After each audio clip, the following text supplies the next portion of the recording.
Kannur മീൻകുന്നിലെ CPM പ്രവർത്തകൻ ധനേഷിന്റെ കൊലപാതക കേസിൽ 2 RSS പ്രവർത്തകരെ വെറുതെ വിട്ടു. കുറ്റാരോപിതർ നൽകിയ അപ്പീലിലാണ് ഹൈക്കോടതിയുടെ ഉത്തരവ്. പ്രജിൻ, വിജിത്ത് എന്നിവരെയാണ് വെറുതെ വിട്ടത്. വിവരങ്ങളുമായി രേഷ്മ ബാബു ഒപ്പം ചേരുന്നു. രേഷ്മ, കണ്ണൂർ മീൻകുന്നിലെ CPM പ്രവർത്തകന്റെ കൊലപാതക കേസിലാണ് ഇപ്പോൾ 2 RSS പ്രവർത്തകരെ വെറുതെ വിട്ടത്. വിവരങ്ങൾ. കൃഷ്ണരാജ്, കണ്ണൂർ മീൻകുന്നിലെ CPM പ്രവർത്തകനായിരുന്ന ധനേഷിന്റെ കൊലപാതക കേസിലാണ് 2 RSS പ്രവർത്തകരെ ഹൈക്കോടതി വെറുതെ വിട്ടിരിക്കുന്നത്. 2ഉം 3ഉം പ്രതികളായിരുന്ന പ്രജിൻ, വിജിത്തിനെയാണ് വെറുതെ വിട്ടിരിക്കുന്നത്. ഇവർ നൽകിയ അപ്പീൽ അത് അനുവദിച്ചുകൊണ്ടാണ് ഹൈക്കോടതി ഡിവിഷൻ ബെഞ്ചിന്റെ നടപടി.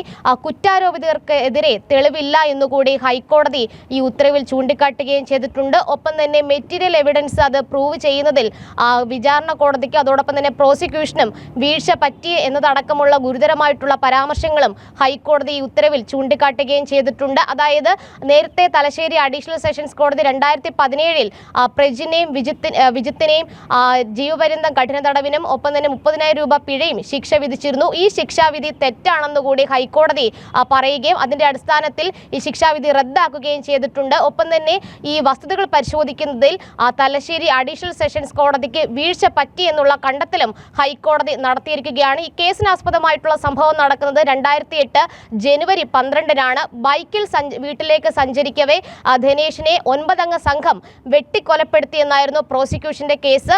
ആദ്യം തലശ്ശേരി അഡീഷണൽ സെഷൻസ് കോടതി 6 പേരെ വെറുതെ വിട്ടിരുന്നു.